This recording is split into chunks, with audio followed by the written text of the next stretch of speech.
Hey Ratbags, it's Jade today with a guide on potion making. I'm going to show you guys how to unlock the kiln, the cauldron and the pottery bench. Everything you need to go ahead and make a whole bunch of potions that will increase and boost your XP for so many of your skills, give you healing potions, anti-poison potions and a lot more. And a simple answer to this is go and adventure in the swamp. Maybe you've been chilling in the starter zone a little bit too long, but absolutely try and make it to the swamp and pick up all the resources there. This place will have all of the resources you need to be able to craft a whole bunch of new items and crafting stations that will help you for sure if you're going to be taking on more dungeons and exploring the next region, which is significantly harder. And perhaps the most important of all is picking up clay. You might need a better pickaxe or the mining spell to go ahead and harvest some. Well, at least I had the better pickaxe. You maybe have to do it for the starting one, but otherwise it will unlock the pottery bench, the kiln and the cauldron. But don't run away from the swamp just yet. Make sure you pick up some of the other resources, and that's how you're going to be able to craft a whole bunch of different potions. Notice these tiny clumps of swamp tar. Pick these up and these will make some adhesive, which will be useful a bit later. And these plants right here, that's what you're also going to need to go ahead and make some of your potions. There's a green variant and a blue variant, and both of them are going to help you craft all sorts of different buffs and bonuses. And last but not least, look out for the mushrooms that grow in this biome as well. So, little side note, with the mushrooms and red berries, you can go ahead and make fortifying cookies or crunchies, and these give you a little bit of extra protection resistance against poison. In fact, they'll last 300 seconds, so it's a pretty good start one to go and explore the rest of the swamp, as a lot of the obviously poisonous rats in there can do a lot of poison damage to you. So you're going to need 12 logs, 8 stone, and you're going to need 4 coarse thread to go ahead and make the pottery wheel. The kiln, 8 logs, 20 stone, 6 clay, and 10 fire runes. So if you maybe rush the swamp, you might get to the point where you don't maybe have enough of the fire runes, but they're relatively early in the unlocks, and hopefully you've got some from some of the goblin bags if you really haven't leveled up your actual magic or rune crafting yet. So you can go ahead and cook the actual swamp tar and it will give you that adhesive. I haven't actually worked out what it's for just yet in terms of stuff, but I'm guessing it's going to be much needed for later.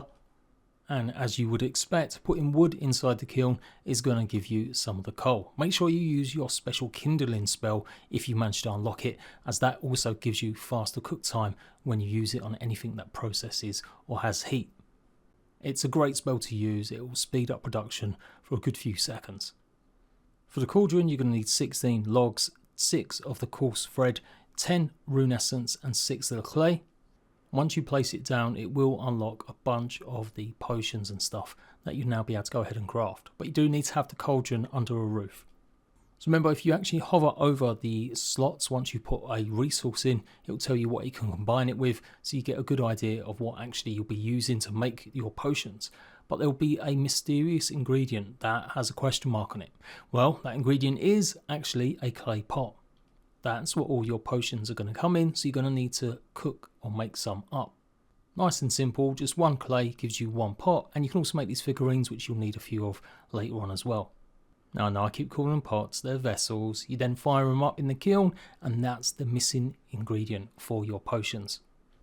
So the simple way to look at it is the green plants, the marantils, they make focus potions. They'll give you extra XP while you're doing a certain action. So if you put a cabbage in, you're going to get 300 seconds of bonus XP while cooking. The blue plants, Haralander, they're going to unlock different potions that either heal you, like the weak healing potion when you mix it with some of the red berries, or like a lumberjack or mining potion, which will reduce the amount of stamina regen. In fact, give you quicker stamina regen. So if you mix some of the Haralander with obviously a clay pot and some of the mushrooms, you'll also get a poison potion. It lasts exactly the same time as the cookies, but obviously it will give you a bit more quenching first rather than food. And a little side note, you will need some of that charcoal that you've cooked up in the kiln to put into the cauldron to fire it up. It won't allow you to use wood.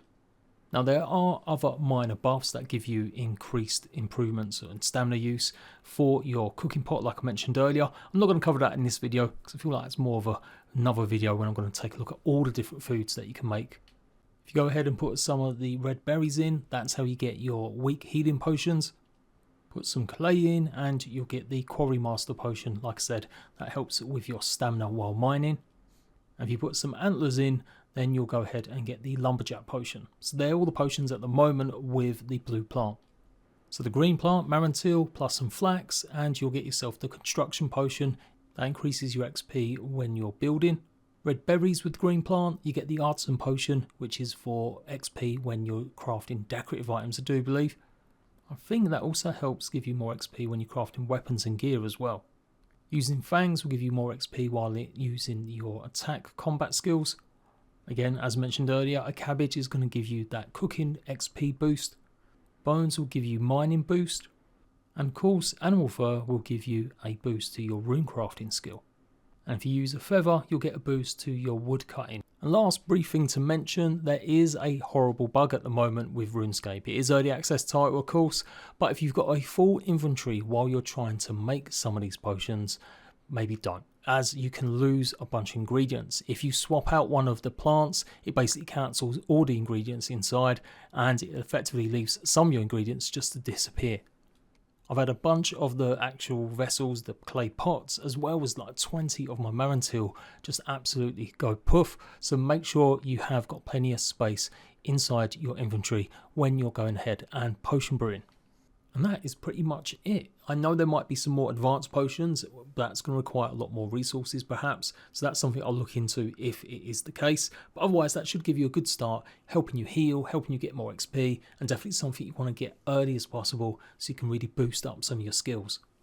If you have found this guide useful, please leave a like, go and subscribe, make sure you're watching the rest of my RuneScape Dragonwilds tutorial guides and live streams, and I'll see you right back for more videos soon. Bye bye.